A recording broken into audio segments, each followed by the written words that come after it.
आज आपण exercise number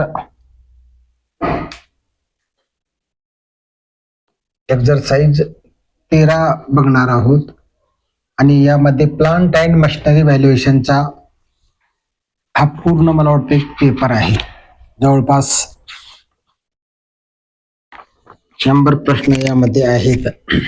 तर आपण प्रश्न आणि त्याचं उत्तर आणि काही ठिकाणी आपण थोडंसं एक्सप्लेनेशन बघूया. Which of the following is consideration paid in leasing? उत्तर आहे rentals. 2 number, which of the following data pertaining to the subject machine is not required to be estimated for valuation by market approach? उत्तर आहे useful life as per company's books. 3 नंबरचा प्रश्न, contingency contracts to do or not to do anything if an uncertain future event does not happen dash dash be enforced when the happening of event becomes impossible and not before? उत्तर आहे ह्याचं cannot असं आहे. म्हणजे वाक्य कसं होईल?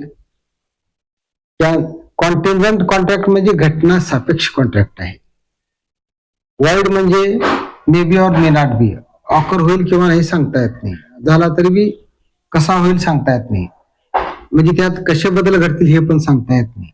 आता हा प्रश्न कसा होता? Contingency contract to do or not to do anything if an uncertain future event does not happen cannot be enforced before the happening of the event becomes impossible and not before. ह्याच्यामध्ये बाकी नको असलेले उत्तर देखील कसे वाटतात बघा. Cannot be च्या ऐवजी कधी कधी कॅन बी, कधी विल बी, कधी शॅल बी. पण इथं कॉन्टिंजन्सी कॉन्ट्रॅक्ट म्हटलं कॅनॉट हा शब्द फिक्स करायचा बस. 4 number, when earning does not give fair annual return on sum of fractional value of whole property could be which of the following? उत्तर आहे ह्याचं sum of fractional values of the asset. C नावाचं बीट आहे, C नंबरचं sum of fractional values of the assets हे उत्तर आहे. नको असलेले उत्तर तर वाचण्यात काही नाही. 5 number, the primary sector of the economy. उत्तर आहे draws raw material from the natural environment, म्हणजे खाणकाम. आणि नको असलेले हे तर वाचणं गरजेचं आहे. Involve service rather than goods हे सेकंडरी मध्ये येते. Transform raw material into manufacture goods secondary मध्ये येते. इन्व्हॉल्व मॅन्युफॅक्चरिंग सेकंडरी येते. आणि 6 नंबर आहे, which of the following is not classified as inventory in the financial statements? उत्तर आहे स्टोर्स आणि spares. Which of the following is not classified as inventory in financial statements? उत्तर आहे stores आणि spares. नाही कोणता मग? फिनिश्ड गुड्स नाही, वर्क इन प्रोग्रेस नाही, advance payment made to suppliers for the raw material हे काहीच होत नाही, फक्त ते एकच उत्तर आहे. 7 number, while using discounted cash flow technique assumptions made for dash dash can lead to error in conclusion. ह्याचं उत्तर आहे इंटरेस्ट रेट. हे प्रश्न थोडा लक्ष करून वाचावं लागेल. while using discounted cash flow technique, discounted cash DCF, discounted तिथं डेप्रिशिएटेड होतं का मला? Depreciated cash flow, discounted cash flow technique assumptions made for interest rate cannot lead to error in the conclusion. हे उत्तर आहे. परीक्षेमध्ये हे प्रश्न येऊ शकतात, त्याच्यामुळे थोडस प्रश्नाचं उत्तर तरी पाठ झालं पाहिजे. बाकीचे इतर जे प्रश्न त्याला लागून आहेत ना, ते नाही जरी लक्षात आले तरी त्याचं परफेक्ट उत्तर तरी लक्षात पाहिजे. 8 number, situation when carrying amount results to be higher than a cash generating units reversible value is known as. उत्तर आहे इम्पेअरमेंट. इम्पेअरमेंट म्हणजे कमजोरी. आता यामध्ये काही वाटणारे उत्तर कसे आहेत? Share of the asset, purchase of the asset, write off. पण एवढं नक्की की carrying amount should be greater than cash generating units.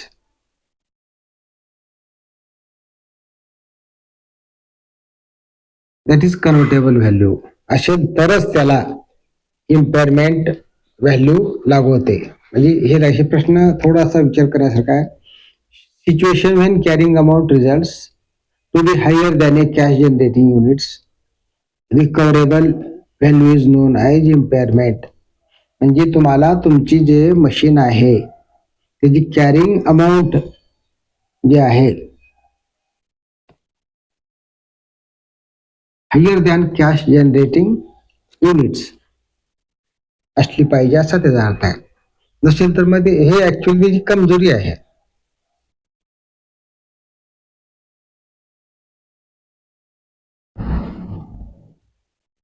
प्रश्न थोडा विचार करण्यासारखा आहे. 9 number, right to privacy as per the Indian constitution is. Article 21 बरं का, गोपनीयतेचा हक्क, आर्टिकल 21. आणि याचं उत्तर आहे स्टॅच्युटरी राईट्स. स्टॅच्युटरी राईट्स म्हणजे कोणते? वैधानिक हक्क, कायद्याने पुनर्स्थापित हक्क. Rights to privacy as per the Indian constitution is.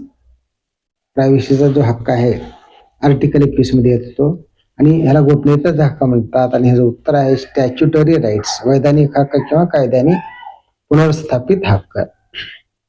10 number, after identification of contaminated property, the second step in market approach is analysis and comparison. Who all are involved in the step. उत्तर आहे याचं व्हॅल्युअर्स and environmental consultants both.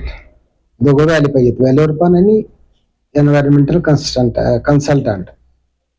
After identification of the contaminated property, the second step in market approach is analysis and comparison. Who all are involved in the step? उत्तर व्हॅल्युअर्स आणि environmental consultants दोघं पण. नको कोणता मी व्हॅल्युअर्स only, कधी कधी एन्व्हायरमेंटल कन्सल्टंट एकटा single उत्तर ते सिलेक्ट करू शकतो आपण. सेलर ओनली हे येऊ शकतात, ते बी जवळचे आहेत उत्तर, पण ते परफेक्ट नाहीत. ते ट्रू आहेत पण अब्सोल्यूट ट्रू नाहीत असं त्याचा अर्थ. 11 नंबर,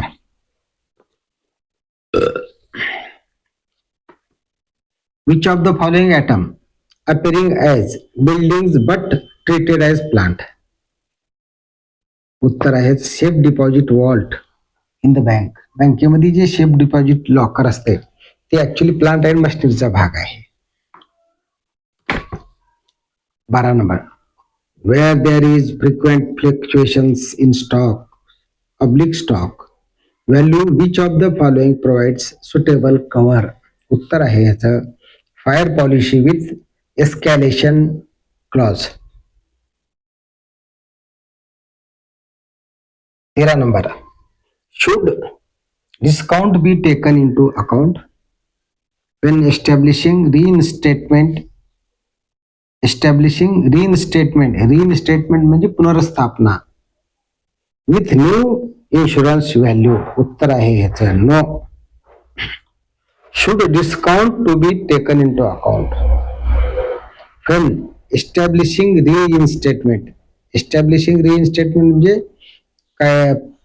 इस्टॅब्लिश म्हणजे प्रस्थापित करणे आणि स्टेटमेंट म्हणजे पुनर्स्थापना विथ न्यू इन्शुरन्स व्हॅल्यू. हे जे उत्तर आहे नो. ते 14वा प्रश्न आहे बघा. Higher the indifference curve, higher will be the level of satisfaction. The statement is उत्तर आहे ऑलवेज ट्रू. का तर इंडिफरन्स कर्वचा जे हे आहे level distance between difference between two curve एवढा जास्त असेल तेवढं ते सॅटिस्फॅक्शन मिळतं आणि जेवढे जवळ आले ते दोन कर्व असे जवळ आले की ते सॅटिस्फॅक्शन कमी मिळते. आपण बघितलेला प्रश्न बरोबर आहे. 15 number. A valuer must be able to hold discussions with which of the following personal to collect information on health of machine under valuation. त्याचं उत्तर आहे वर्क्स मॅनेजर. आपण दरवेळेस बघितलेला the valuer must be able to hold discussions with which of the following personnel to collect information on health of the machine under valuation. आपण दरवेळेस एकच उत्तर देत गेलो. तो होतं factory inspector, town planner, industry expert. शेती घेऊन आहेत. फक्त त्या कंपनीत काम करणारा जो वर्क्स मॅनेजर आहे त्याला त्या मशीन बद्दल व्हॅल्यूवर विचारतो असा ते झाला. 16 number. Number of shift working of a machine affects value of the following form of depreciation of a machine. उत्तर आहे याचं फिजिकल डिटेरिओरेशन. फिजिकल डिटेरिओरेशन हे उत्तर आहे.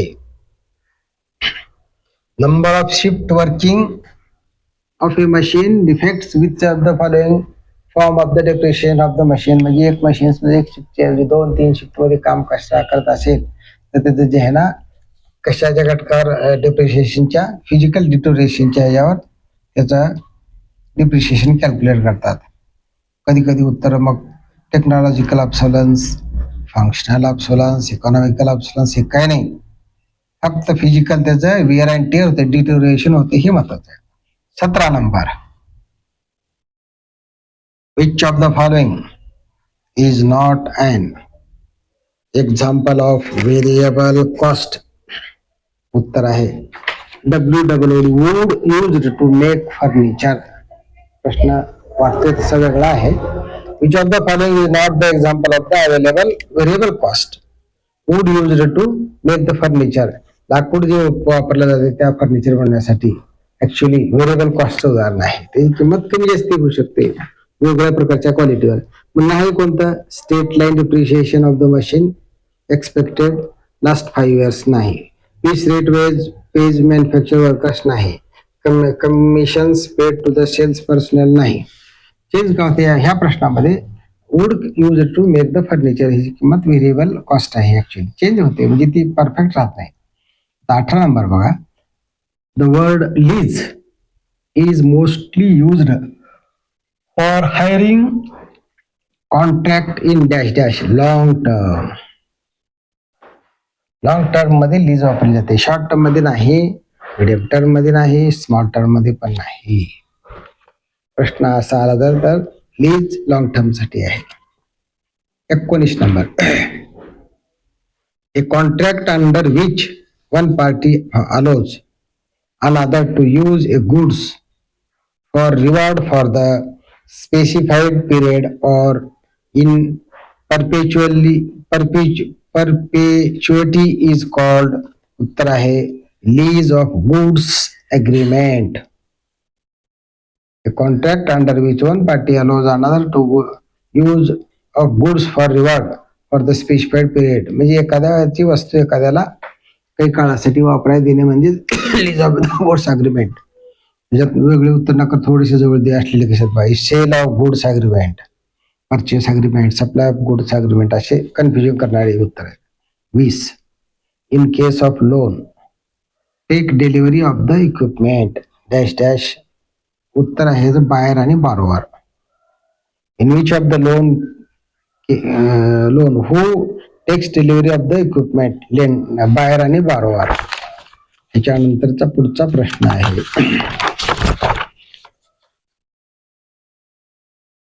21. In case of installment payment scenario, supplier is not responsible to उत्तर है make hypothecation of the equipment. उत्तर थोडंसं लक्ष करून वाचायला पाहिजे. In case of instalment payment scenario supplier is not responsible to make hypothecation of equipment. बाकीचे उत्तर नाहीत असलेले ते वाचायची गरज नाही. 22.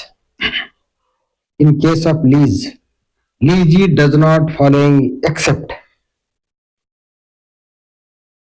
याच्याशिवाय लीजी दुसरं कोणतं फॉलो करत नाही. उत्तर आहे त्याचं जनरेशन ऑफ परचेस ऑर्डर. उत्तर थोडं कन्फ्युजिंग आहे बरं का. In case of lease lessee does not following except generation of purchase order. म्हणजे लीजीला जे आहे ना फक्त पीओ महत्वाची आहे. मग कोणतं हे नाही execution of the lease agreement, lease rental आणि अंडरटेकिंग मेंटेनन्स हे उत्तर नाहीत त्याचे. 23. In case hire purchase supplier does not following except. Supplier खालीलपैकी फॉलो करत नाही except execution of the agreement. आता हे नो मधलं आहे. आता यस कोणते असतील मग त्याला फॉलो कोणते करा. Delivery of the equipment, invoice, creation, transfer of the title. उत्तर प्रश्न कसा होता. In case hire purchase supplier does not following accept.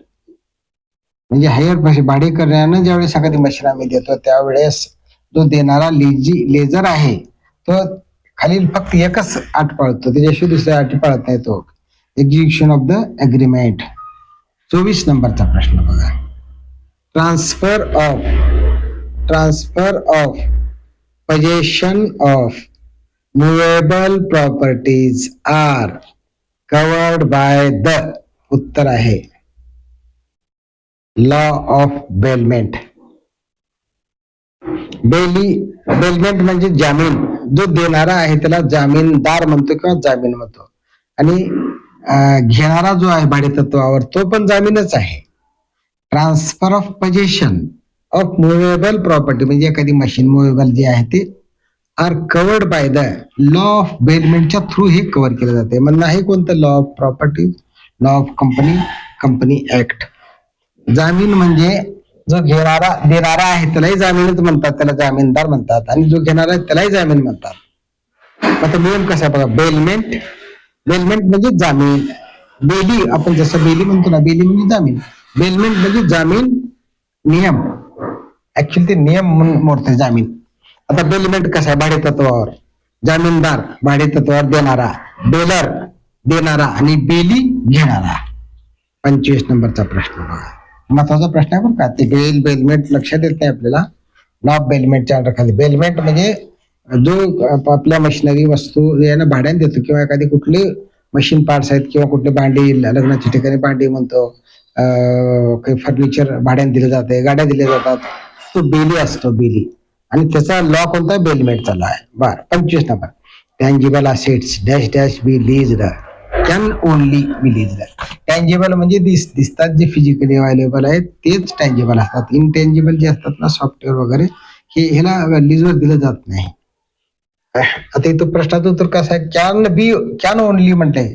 Tangible assets can only be leased आणि उत्तर नको असले कोणते cannot, may not, may or may not हे उत्तर नाही ते. Can only. 26. A lease is classified as a dash dash if it transfers substantially all the risks and rewards incidental to the ownership. हे उत्तर काय आहे. Finance lease. वाचायचं कसं. A lease is classified as a finance lease if it transfers substantially all the risks and rewards incidental to the ownership. याचा अर्थ काय आहे. फायनान्शियल लीज मध्ये हे शक्य आहे. ऑपरेटिंग लीज वगैरे मध्ये हे येत नाही. याचा अर्थ काय पैसे व्याजाने देणे. Finance lease yes. त्याच्यानंतर यस म्हटल्या risk and rewards to the ownership. फायनान्शिप म्हणजे कोणाला ओनरशिपला ह्याचा रिस्क आली. आता बघा यात लीज त्याचं उलट दुसरं ऑपरेटिंग लीजचं उदाहरण आहे. Lease is classified as an dash डॅशच्या जागी लगेच उत्तर वाचतो मी. Operating lease if it does not transfer substantially all the risks and rewards incidental to ownership. इथं का जात आहे ऑपरेटिंग लीज आहे. ऑपरेटिंग मध्ये lease is classified as an operating lease if it does not म्हटले तिथं डज होतं does not transfer substantially all the risk and rewards incidental to the ownership. आता ह्याचा आपण हे जे कसं बघतो बा ऑपरेटिंग लीज बान not does not risk and rewards to the ownership.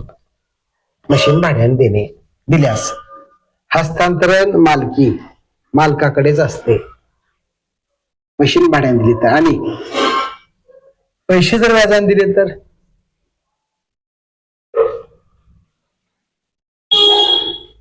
फायदे तोटे सर्व सहन करावे लागतात. तिथं मालमत्ता भाडे करूला खरेदी करता येते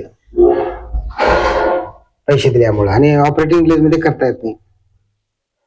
हे प्रश्न दोन्ही क्लिअर झाले असतील तरी पण आणि डबल बघूया. हे परीक्षेत येणार आहे. A lease classified as a financial lease जर आलं financial lease if it transfers substantially all the पुढचं बघा risk and rewards incidental to the ownership. Ownership कडे म्हणजे मालकाकडे ह्याचे रिस्क असतात पैसे फायनान्शियल मध्ये. आता ऑपरेटिंग मध्ये तसं नाही. A lease is classified as an operating lease. कोणत्या लीजला ऑपरेटिंग म्हणायचं इफ इट डज नॉट म्हटले की operating transfer substantially all the risk and rewards incidental to the ownership. 28 नंबरचा प्रश्न बघा. which one is a limitation of leasing to the leasee leasee म्हणजे घेणारा. त्याचं उत्तर आहे महत्वाचा प्रश्न हायेस्ट कॉस्ट. लिमिटेशन खूप किंमत मोजावी लागते त्याचा अर्थ आहे. Which one is limitation of leasing of the leasing of the leasing घेणाऱ्यासाठी खूप महत्वाचे हायेस्ट कॉस्ट मोजावी लागते. आता देणारा जर घेतलं तर आपण लेझर जर घेतलं तर बघा इथं टायपिंग मिस्टेक झालेली आहे. 29 नंबरच्या प्रश्नात बघा which one is not a. इथं विच वन इज लिमिटेशन होतं. इथं which one is not a limitation of leasing to the lessee. Leasing actually lessor आहे. तोच प्रश्न वेगळी भाषा उलट आहे. लेझर टॅक्स बेनिफिट नाही. लॉस ऑफ रेशिड्युअल व्हॅल्यू नाही. फ्लेक्झिबल कॉस्ट निग्लिजिबल नाही. मग आहे काय फक्त highest cost.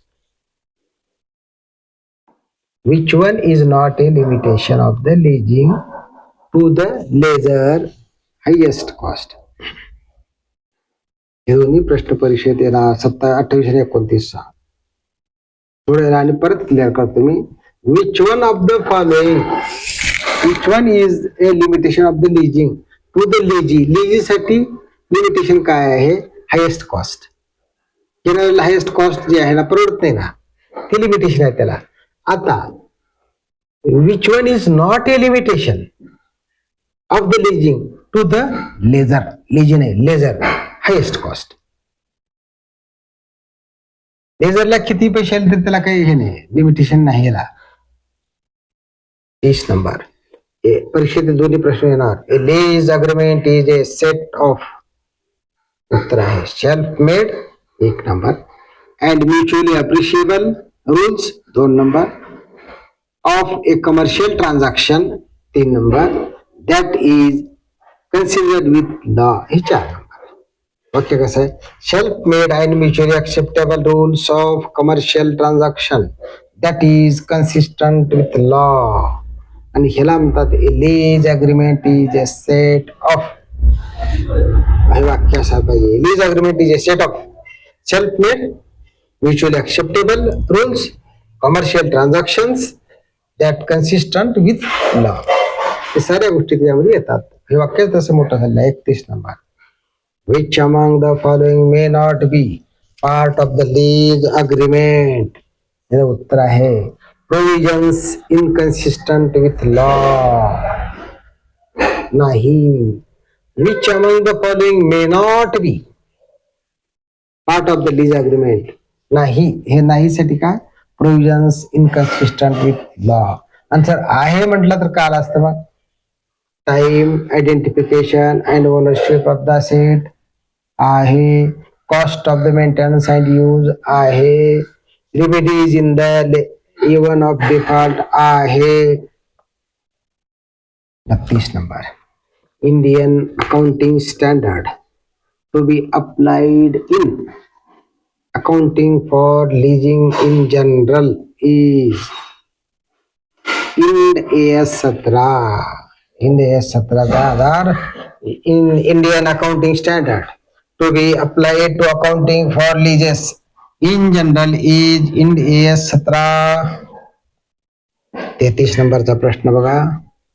At the commencement of the lease term dash dash shall recognize dash dash as assets and liabilities in their balance sheet at amounts equal to fair value of the leased property कंसात as per Ind AS 17. ह्याचा अर्थ काय होतो?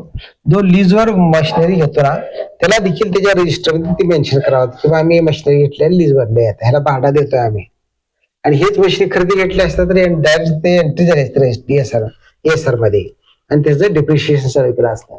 आता लीजवर घेतलेल्या मशीनचं पण depreciation करावं लागतंय. आता बघा कोण करतं? घेणारा. आणि देणारा का करतो? देणाऱ्याला काय होते? त्याचा घसारा होतो. देणाऱ्याची मशीन शेवटी 10 वर्ष लाईफच्या नंतर त्याचा स्क्रॅप व्हॅल्यू बनते. घेणाऱ्याला काय होते? दर वर्षाला त्याची किंमत ऍक्च्युली कमी होते आणि कमी जरी झाली तरी त्याचं भाडं तर त्याला जास्त द्यावं लागतं. मग ह्याच्यात ऍक्च्युली असा नियम असाल असं मला वाटतंय. दिलेलं भाडं दरवर्षी डिप्रिशिएशनच्या लॉजिकनुसार थोडंसं भाडं कमी द्यायला पाहिजे होतं पण तो देतोय ते कॉन्स्टंटच. मग हे उरलेला जो डिफरन्स आहे actual paid and actually we have to pay या दोन्हीचा डिफरन्स जो आहे ना तो ऍक्च्युली ज्या स्क्रॅप व्हॅल्यूकडे ऍड करावा लागतं असं माझं लॉजिक आहे. ते बरोबर बी असेल नसेल बी सोडा त्याला. At the commencement of the lease term dash डॅशच्या जागी भरतो आपण दोन्ही. Lessees LESEES lessees shall recognise finance leases at asset and liabilities in their balance sheet. लीजी हा मेन्शन करतो at amounts equal to the fair value of the leased. Fair value म्हणजे त्या मशीनची त्या दिवसाची मार्केटची व्हॅल्यू असते. फेअर व्हॅल्यू म्हणजे दर वर्षाला त्याची फेअर व्हॅल्यू कमी होत जाते. Leased property as per Ind AS 17. आता इथे 34 नंबर बघा. रिस्क.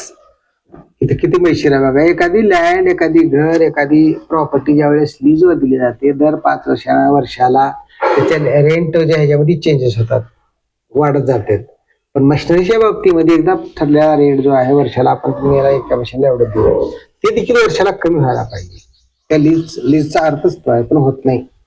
तुम्ही एकदा त्याचा अग्रीमेंट झालं किंवा 5 वर्षाला एवढं भाडं देतो आम्ही, वाढवून देऊ हा शब्द राहत नाही मशिनरीमध्ये.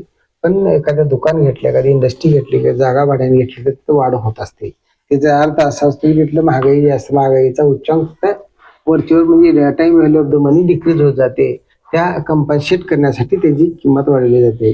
पण मशिनरीच्या बाबतीत ते ऍक्च्युली कमी व्हायला पाहिजे, होत नाही. चला सोडायला. 34 नंबरचा प्रश्न. Risk due to the possibility of decline in the estimated residual value of the equipment is termed as. उत्तर आहे तर risk due to government policy. Government पॉलिसीमुळे ऍक्च्युली गव्हर्नमेंटच्या पॉलिसीमध्ये कधी कधी चेंजेस होतात. लीजवर घेतलेल्या मशिनरीला जे आहे ना, आहे जो उदाहरण सांगतो सॅल्वेज व्हॅल्यू.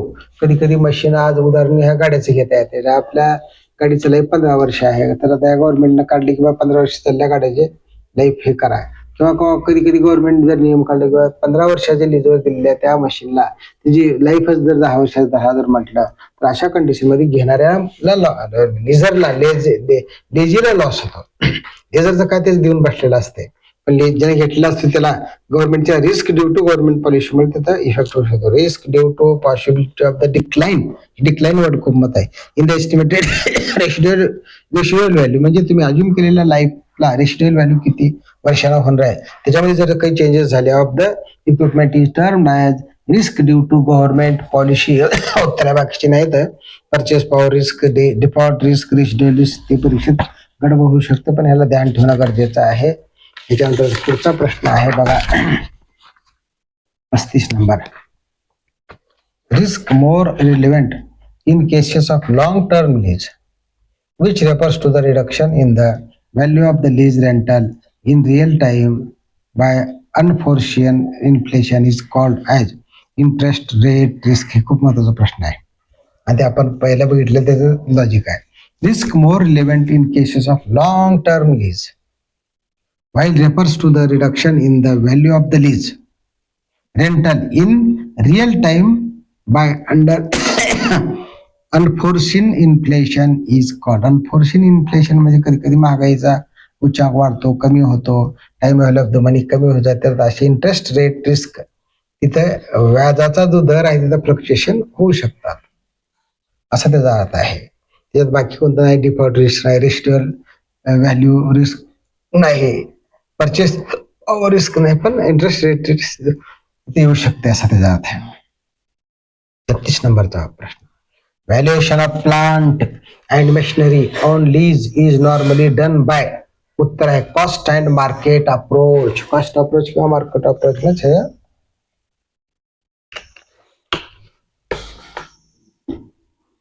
केलं जाते.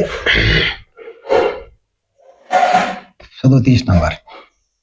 Following principle that the value of plant and machinery is also the value of owner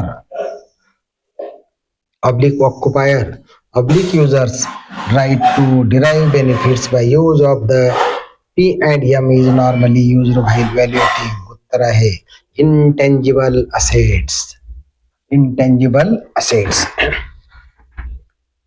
Following principle that the value of the plant and machinery is also the value of the owner occupier user right to derive benefits by using the P&M is normally used while evaluating the intangible assets.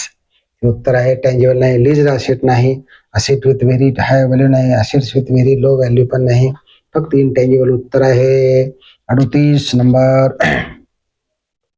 Following points should be considered while estimating the value of the plant and machinery on lease except. उत्तर आहे legal issues नाही, कोणतं working capital नाही, bifurcation of the benefits between user lessor and lease नाही, taxation पण नाही. प्रश्न लक्षात आला, सलानी परीक्षेचा हा येऊ शकतो. Following point should be consider while estimating the value of the plant and machinery on the lease except legal issue. 39. Tonnage is one of factor used for quoting prices for which of the following machine. उत्तर आहे milling machine. तर milling मशीनचं tonnage is one of the factor used for quoting prices for which of the following machine. Milling कसं राहतं बाबा. Tonnage is one of the factor used for quoting prices for which of the following machines. Actually press पाहिजे होतं, इथं milling machine दिले. उत्तर नाही कोणतं, लेद नाही, इंजेक्शन मोल्डिंग नाही, शेपर नाही. मिलिंग तर कशामुळे म्हटलं आहे टनेजवर बघावं लागेल. ऍक्च्युली पॉवर प्रेस होता उत्तर तिकडं. 40. Capacity of air compressor is generally express in terms of. उत्तर आहे क्युबिक फीट पर मिनिट. हे परीक्षेतला प्रश्न आहे. कॉम्प्रेसरची कॅपॅसिटी जी आहे ना, क्युबिक फीट पर मिनिट ना, किती हवा एका मिनिटाला किती, तो ऍक्च्युली केजी पर मिनिट पाहिजे होता. मीटर पर सेकंद नाही, केजी पर सेकंद नाही, क्युबिक इंच पर मिनिट नाही. उत्तर हे थोडं गडबड वाटलंय का, तर capacity of the compressor is generally express in terms of cubic feet per minute. Cubic feet मध्ये काय कॉम्प्रेस केल्यानंतर वजन त्याचं वजनाचं हे राहते असं मला वाटतं. जाऊ द्या, उत्तर गडबड झालेली आहे, तरी पण चेक करूया आपण. 41. Cooling tower, DG set, air compressor etc will fall under utility plant. Cooling नाही, डाईज मोल्ड नाही, स्पेसिफिक पर्पज यूज नाही. हे तिन्ही चारी प्रश्न परीक्षेत आले बरं का. Cooling tower, DG sets, air compressor, tissue will fall under utility plant. 42 नंबरचा प्रश्न.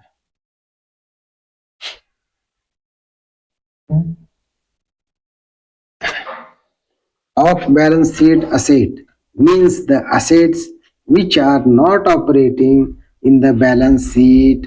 These may not be include. उत्तर आहे premise occupied as tenants under rent control acts.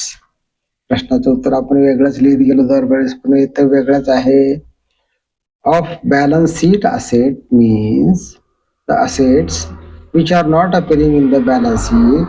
These may not include म्हणत्या entire premise occupied as tenants under rent control acts. असं आहे का. आता मग कोणते आहेत ऑक्युपाईड, कोणते आहेत. Entire cost of equipment is debited under the revenue expense account is good time instead of capturing. आणि बी सी आहे equipment internally fabricating in the कॅपिटलाइजर. आपण नाहीत साठी ते होतं आणि आहेत साठी हे पण येतं ना. एखादी इन्स्ट्रुमेंट जर कंपनीनं स्वतःच फॅब्रिकेट केली असली तर त्याच्या त्या DSR ला नोंद राहत नाही. पण ह्याचा प्रश्नाचं स्वरूप वेगळं आहे. Equipment bought and capitalized in accordance with accounting prices. अच्छा, काय म्हणतो प्रश्न बघा. Off balance sheet asset means the asset which are not appearing in the balance sheet. These may not include खाल्ल्यापैकी ह्याच्यामध्ये त्या असेट मध्ये खाल्ल्यापैकी कोणते इन्क्लूड होत नाही असं त्याचा अर्थ. इन्क्लूड होणारे ते तिन्ही असतील. मग नाही कोणतं premise occupied as tenants under rent control act. Premise occupied as tenants under rent control act.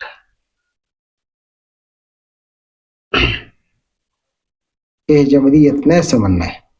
Off balance sheet asset means the assets which are not appearing in the balance sheet. हे वाक्य सरळ आहे. आता खालीलपैकी कोणतं आहे आणि कोणतं नाही म्हटलं तर असं आहे. These may not include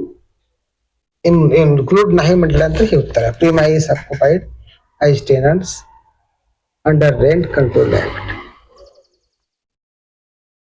43 परीक्षेत आलेला प्रश्न आहे. 43. In order to estimate value following assets need to be considered except. उत्तर आहे asset on lease. In order to estimate value following assets need to be considered except asset on the lease. बरोबर आहे.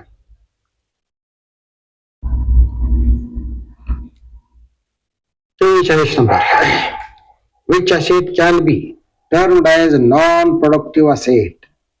Off the balance sheet asset used for production. Off the balance sheet asset and used for production कसं म्हणता येते. Which asset can be termed as non-productive asset? खालीलपैकी कोणता asset productive नाही म्हणते.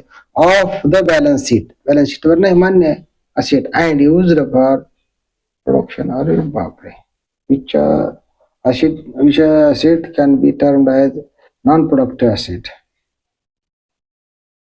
ते बाकीचे कोणते. Surplus asset appearing in the balance sheet, surplus productive asset, surplus asset used for production. हे तिन्ही नाही. ते ह्या प्रश्नाचे उत्तर आहेत पर्टिक्युलरली. पण प्रश्न परीक्षेत कसा विचार सांगता येत नाही. उलट सुलट ते तर उलट विचारले ह्याच्या. Which asset can be termed as non-productive asset? खालीलपैकी कोणता asset नॉन प्रोडक्टिव्ह म्हणून तुम्हाला ट्रीट केला जातो, समजला जातो.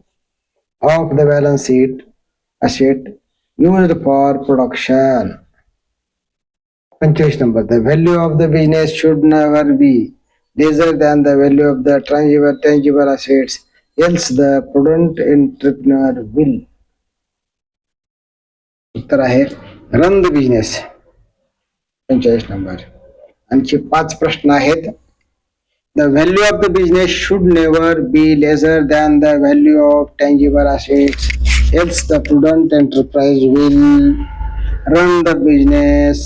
46 number बघा. Going concern is the entity which generates a dash dash on investment. Marginal return म्हटलंय. Going concern is the entity which generates a marginal return on investment हे महत्वाचा प्रश्न परीक्षेत आलेला आहे. आपण कोणते तरी वेगळंच घेतलं होतं, fair return, lessor return, no return. 47 number बघा.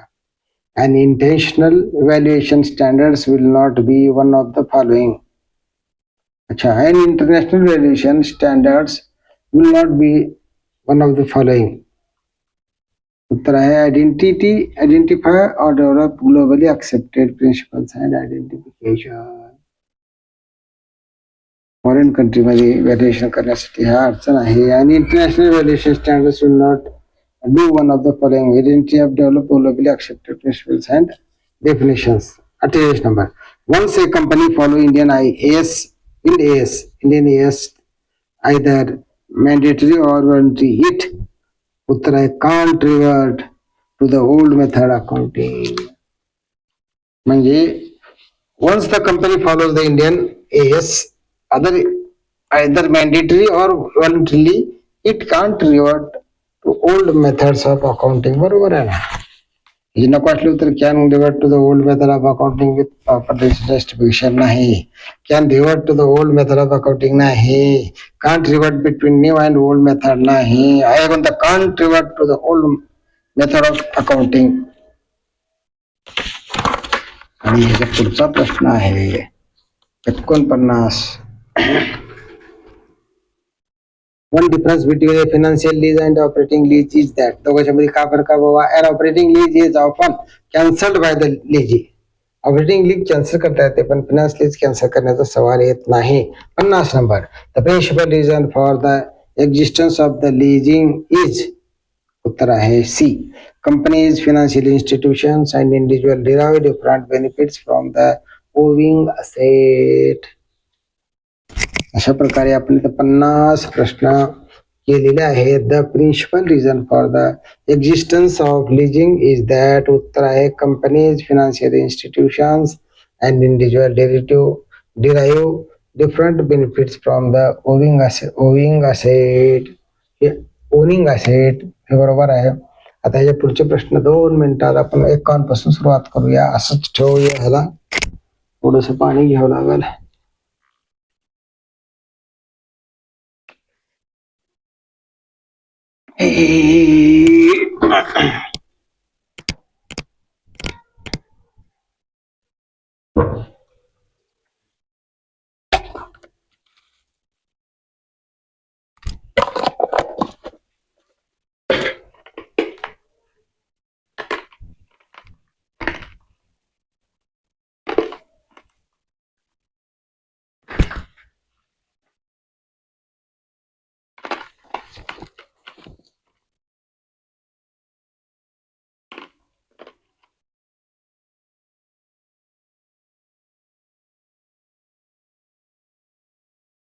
पुढचा प्रश्न 51 number. A way to analyze whether debt or lease financing would be preferable is to उत्तर आहे compare the net present values under each alternative using the after dash tax cost of borrowing as the discount rate. हे उत्तर आहे. A way to analyze whether debt or lease. Debt म्हणजे देणी किंवा lease म्हणजे contract. financing or lease financing would be preferable is to उत्तर compare the net present values under each alternative using the after dash tax cost of borrowing as the discount rate. 52 number. The type of lease that includes a third party a lender is called A कंसात N. उत्तर आहे leverage role म्हणतात. The type of lease that includes a third party a lender is called a leverage rule किंवा N दिले. ए आणि N म्हणजे खाली त्यात नको असलेले काही उत्तर आहेत ती घ्यावं हा उद्देश त्याच्यातला असणार आहे. तर आता नको असले कोणते? सेल अँड लीज बॅक देणे आणि परत वापस घेणे. डायरेक्ट लिजिंग अरेंजमेंट ऑपरेटिंग लीज नाही. हे लिव्हरेज लीजचा अर्थ काय नक्की थोडस आपण बघूया. Leveraged LEVERAGED lease in Marathi. Leveraged lease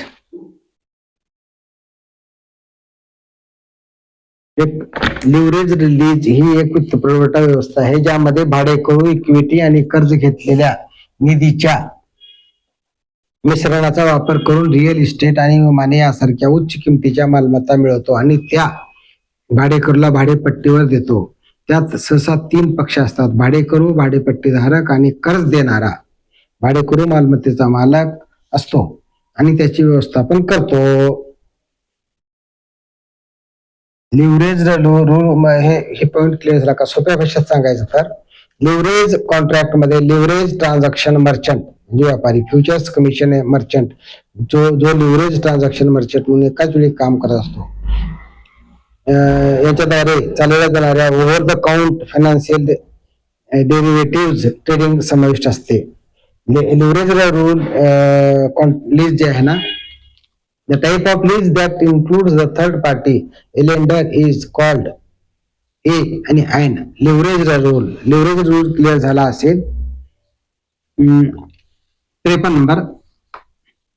One advantage of the financial lease is that उत्तर आहे it provides a way to indirectly depreciate land. One advantage of the financial lease is that it provides a way to indirectly depreciate land. 54 नंबरचा प्रश्न बघा. A direct lease, a sale and lease back and a leveraged lease are all examples of financial lease. Financial मध्ये कोणकोणते? A direct lease, a sale and lease back and leveraged lease are all examples of the financial lease. त्याच्यात ह्याला उत्तर दुसरे आणि आहेत. Operating lease म्हणतात, फुल service lease म्हणतात, ऑफ बॅलन्स शीट म्हणतात, काही नाही. पण फिनान्शियल लीज, फिनान्शियल लीज म्हणजे उदाहरण कोणते? Direct lease, sale and lease back and leverage lease. Leverage lease का असते? ऍक्च्युअली फिनान्सर जो आहे ना, मोठमोठ्या ह्याच्यामध्ये इन्व्हेस्टमेंट करण्यासाठी, जसं एव्हिएशन इंडस्ट्री वगैरे जे आहे. एक कॉल येत आहे यानंतर वगैरे आधाराचा बघूया आपण. त्या कॉलला पुन्हा उचलूया.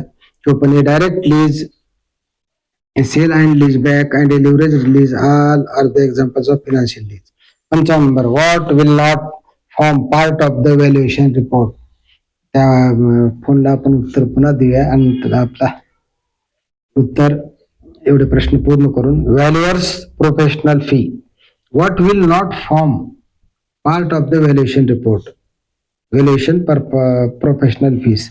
मग आहे कोणतं? Method of the valuation adopted, assumptions, purpose of the valuation. प्रश्न बघा किती हुशार आहे. What will not form part of the valuation report? Valuation report मध्ये तुम्हाला हे व्हॅल्युएशनची फीस मेन्शन करता येत नाही. काय करता येते मग? Method of valuation adopted, assumptions, purpose of the valuation. आता फीस वरील लिहिलं व्हॅल्युएशन मध्ये संपला. त्याची रिसिप्ट वगैरे द्यावी लागते. फीस किती घेतो हे देखील सांगायचं नसतं. इन्कम टॅक्सला त्याचं डिबेट जे असतं थोडंसं जास्त असतो. म्हणून बँक त्यावेळेस आपल्याला पैसे देते, कमी देते, आणि आपण ज्यावेळेस पार्टी करून पैसे घेतो त्यावेळेस आपण जास्त घेतो पैसे. त्याला जाऊ द्या का देत. 56 नंबर बघा. Valuer shall include which of the following in his report? उत्तर आहे inspections and public or investigations undertaken. हे मेन्शन करतो. बाकी करत नाही. काय details of the forensic audit conducted नाही. Asset and liabilities of the company under valuation नाही. Name of the companies material suppliers द्यायची गरज नाही. फक्त लिहितो काय? Valuer shall include which of the following in his report? Inspection and or investigations undertaken. काय तुम्ही इन्व्हेस्टिगेशन करणार? कुणासाठी तुमचे व्हॅल्युएशन झाले, कशासाठी चालले, हे महत्वाचं असते. वेगवेगळ्या प्रकारच्या यासाठी व्हॅल्युएशन केले जातात. त्याचे 2-3 प्रकार आपण बघितलेले. Valuation, purpose of the valuation खूप महत्वाचं आहे. त्याच्यावरून त्याच्या व्हॅल्युएशन कुण्या एरियातलं करायला पाहिजे हे लक्षात येते. 57 नंबर बघा. ॲज पर द कंपनीज कंसामध्ये रजिस्टर्ड व्हॅल्युअर अँड व्हॅल्युएशन कंस बंद. As per companies rule 2017 what is not allowed to the recorded in valuation report in case of a valuer takes help of another valuer. उत्तर आहे disowning the liabilities against the resultant valuation.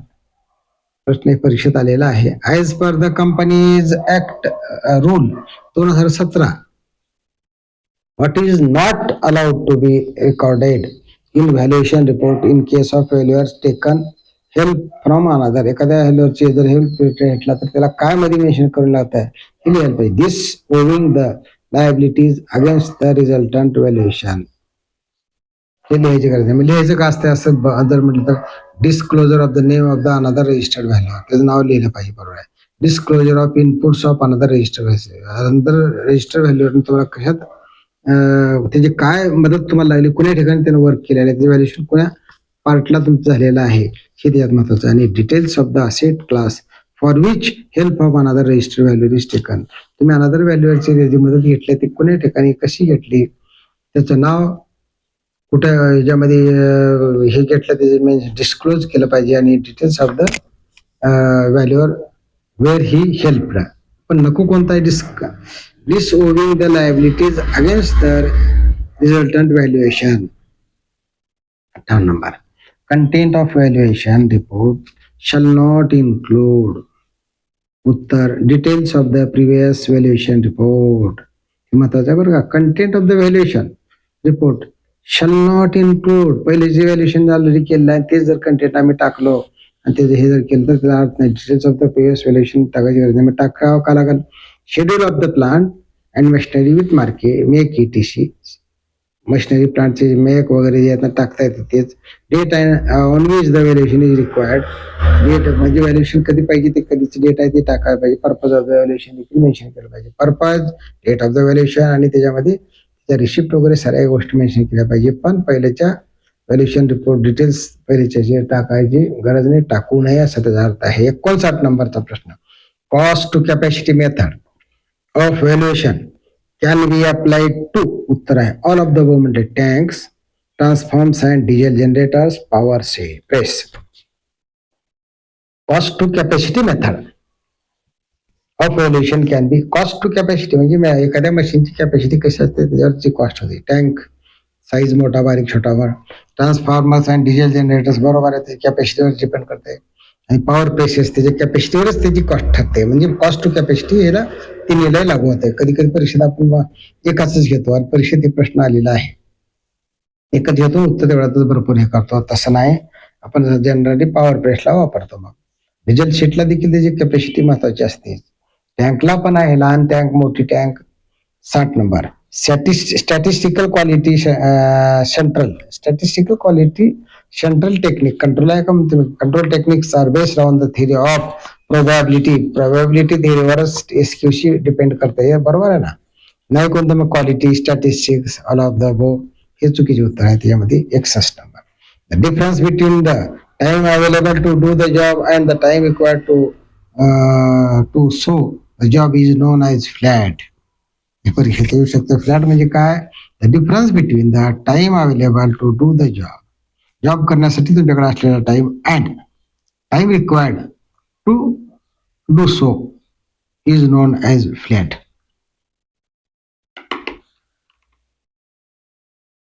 Bus linear programming can be applied successfully to. उत्तर आहे all of the above म्हटलं म्हणजे सारीच वरचे आहे. Chemical industry, oil industry, bank या तिन्हीला आमचं हे लॉजिक लागतं. LPP हे मॉडेल जे आहे ना, chemical industry, oil industry, banks, आपण एकच उत्तर देतो. बँक पण हो चलो, केमिकल इंडस्ट्रीला पण LPP लागू होते, ऑइल इंडस्ट्रीला पण आहे आणि बँकेला पण आहे. म्हणून ऑल ऑफ द अबोव अशा प्रश्न जर आले आणि ऑल ऑफ द अबोव जर पर्याय असेल तर त्याचा 3दा विचार करावा लागतो आपल्याला. एकदा विचार करून बाबा हे एकाला लागू होते, दोघाला होते, तिघाला होते, हे क्लिअर असलं पाहिजे. पुढचा प्रश्न आहे 63 number. Production cost refers to prime cost plus factory overhead. Production cost refers to prime cost plus factory overhead हे महत्वाचं आहे. आणि नाही कोणतं factory and administrative overheads. Administrative गरज नाही. फॅक्टरी ऍडमिनिस्ट्रेशन, सेल्स ओव्हरहेड्स आणि प्रॉफिट नाही. Factory administration, sales overheads and profits हे सर्वच ऍड कर. परीक्षेत वाचत असताना थोडं लक्ष ठेवायचं. Production cost refers to prime cost plus factory overheads. हेच उत्तर आहे. 64. For materials transportation conveyors are used when the prevailing condition include. उत्तर आहे ऑल ऑफ द म्हटल्यामुळं. एक, loads are uniform, routes do not vary, routes change होता कामा नये, materials move relations relatively continuously.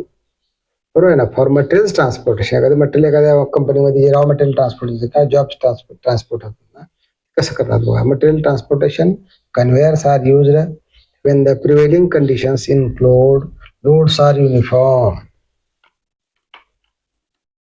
routes do not change. बरोबर आहे. materials move relatively continuously. आणि सारेच आहेत. एकच आपण लिहून जर थांबलो, roots do not vary, loads uniform आणि materials move relatively continuously. 65 नंबरचा प्रश्न आहे बघा. an event is indicated on the network by 55 मिनिटाची क्लिप झालेली आहे. an event is included on the network by उत्तर आहे हे number enclosed in the circle or a square. हो इव्हेंट इज इन्क्लुडेड एखाद्या इव्हेंटला सर्कल किंवा स्क्वेअर मध्ये लिहिले जाते. Event is included on the network by 1 2 3 4.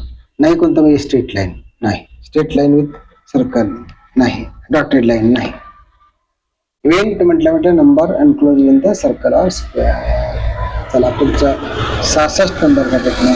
The base rate guaranteed per hour कंसात यस दिले इज द स्टँडर्ड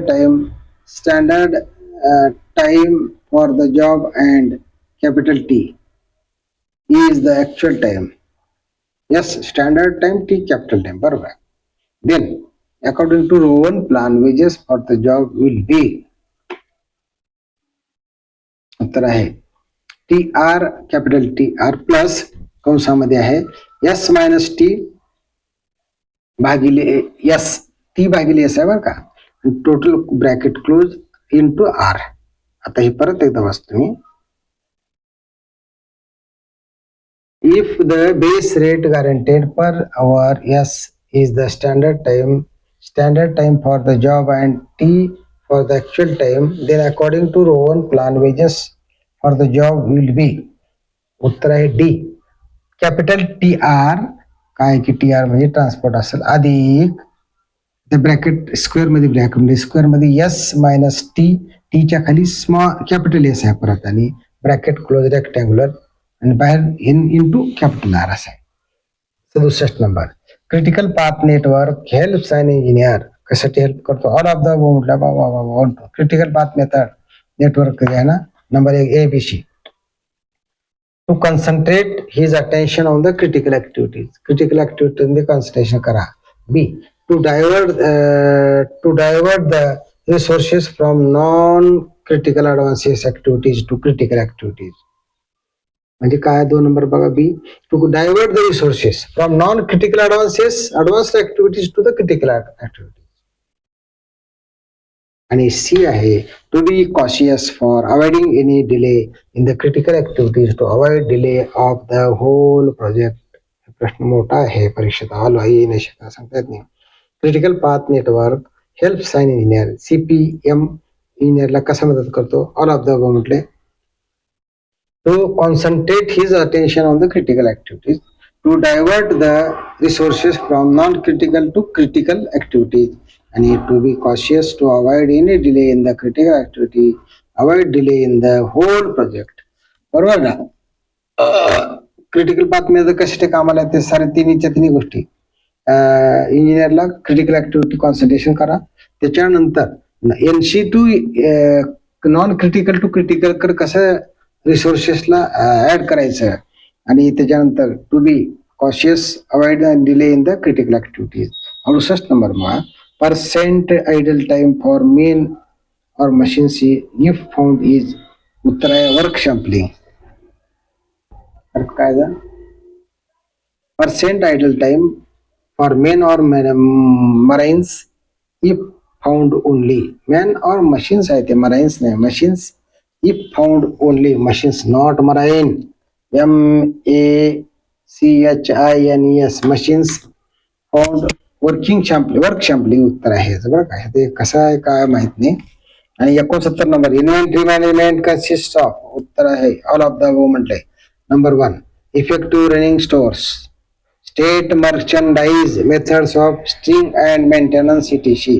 आणि शी आहे stock control system. Inventory management consist, number 1 effective running of the stores, स्टोर्सला इफेक्टिव्हली रन करणे. State merchandise methods for string maintenance ETC आणि stock control ETC. नंतर शेवटचा प्रश्न 70 नंबरचा आपला आहे. The procedure of modifying work content to give more meaning and enjoying to the job by involving employees in planning, organizing and central control of the work आहे. Control of the, central नाही, control of the work. Control of the work is termed as, उत्तर आहे job enrichment. प्रश्न परीक्षेत येऊ शकतो, आलेला आहे. जॉब एनरिचमेंट म्हटलं पुन्हा त्याच्यात नको असले कोणते job enlargement, job orientation, job variation. पण जॉब एनरिचमेंटचा अर्थ काय? The procedure of modifying work content to give more meaning and enjoying the job by involving employees in planning, organizing and control of the work in terms आहे job enrichment. Job एनरिचमेंटचा अर्थ असा होतो, job enrichment, job